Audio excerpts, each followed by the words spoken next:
So with the sun shining down at the moment, at least, I'm on the route to the airport after my kind of couple-day trip to Barcelona. And I think something I'm going to talk about on this little walk in the sunshine, which is nice. Yesterday was absolutely miserable. What a different, I would say a day. It's barely been 12 hours or so since I left the venue, makes. But yeah, I think something that WWE have got to address is this ever rising ticket price situation we've got going on, and particularly when it comes to the TV shows now. Now, I get that potentially the feeling is that now stuff's on Netflix and everything is premium, everything is, top quality, and we're getting the best of the best of the best. But I just think we're at the stage now where we're pricing out the average customer, particularly a family customer. I looked on the 4 for 3 deal that was going on recently for the O2, for the Raw show. So with that deal, it basically means 4 tickets for the price of 3. And now usually this would be a fantastic deal if it wasn't for the fact that the tickets are averaging £300 to £400 each. So if you're a family of 4, or a group of 4 friends, or a couple of couples, or we've got lots of friends, you're still paying £1,200 in total to sit to watch an episode of Monday Night Raw. 2.5 hours of wrestling, about 2.5 hours of program, I guess, with maybe a dark match either side. It's a lot of money. And while I agree that the TV shows have become much more watchable under the era of the man of 3 H's, I still just think that things are lacking to an extent when it comes to some of the star power that is missing. Obviously, last night I touched upon it, when I spoke about the fact the fans in attendance booed the absence of stars such as CM Punk, Roman Reigns, and the fact that stuff was getting announced. So Jay Cargill's return in ring for the first time about 4 or 5 months now, next week in Italy. And it just goes to show that yes, there is a star-studded roster. I'm going to go up here. This is quite nice. With a star-studded roster, it does just show that there isn't that level like there was in the Attitude Era. I'm going to get you a little shot of what's behind me. It's quite cool, isn't it? Obviously, it's nice weather today. Wasn't the nicest yesterday. I think behind me there, that's I kept calling that the gherkin. I'm pointing at it, I think now. I'm rubbish with this. But that was actually part of the design museum I went to yesterday. Follow me on my personal socials. I put pictures up of that.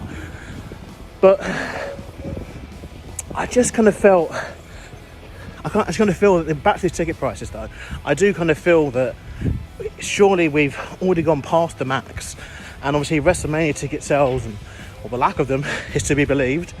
It does seem that even in America, people are cottoning on and wisening up to the fact that WWE now is pricing out people. And something I got speaking to about someone I spoke to on the stream last night, my first section, a guy from Chile, he had explained that there had been a sale last week that was notified to local residents in, I guess, Barcelona, maybe some of the neighbouring towns, that was sent out, that obviously, I guess, as an international guest like myself, didn't have access to. And I did see, and I'm happy to send the screenshot, that tickets in the more expensive section were actually reduced to less than the cheapest tickets were previously. And this was mere days before the event. And, I think that's something which, fair enough, I'm going to be up front here, and I said, I paid €88 in total, including the fees to Ticketmaster, for my ticket. Oh, this is really nice. Sorry. In the summer, this would be really bloody nice, wouldn't it? parked with benches and all sorts. But I paid €88 for my ticket, which was further up in the heavens. I moved to a different location because, you know, why not? And, you know, those tickets that were in that section were €50, so €30 cheaper. And look, you know, I mean, €30 isn't the biggest difference you could get. And imagine if this was done for Mania, or even for some of the Raws, like Raw London at the O2. Tickets last week, when I was checking, were going for over £250. Now this week I've checked, the lowest available ticket is £141. So that's £100 difference. Yeah, £100 difference for the same, you know, the same thing essentially. If you want to get the cheapest seat in the arena, and that's just 1 week. And now one would have to imagine, if they still do not shift these tickets within the next kind of, you know, 3, 4, 5 days, will we see, you know, stomping grounds, I think it was 2018, levels of, you know, 2 for 1, advertising in newspapers and on social media for people to come to watch a WWE pay-per-view event? Will we see that level of promotion happen?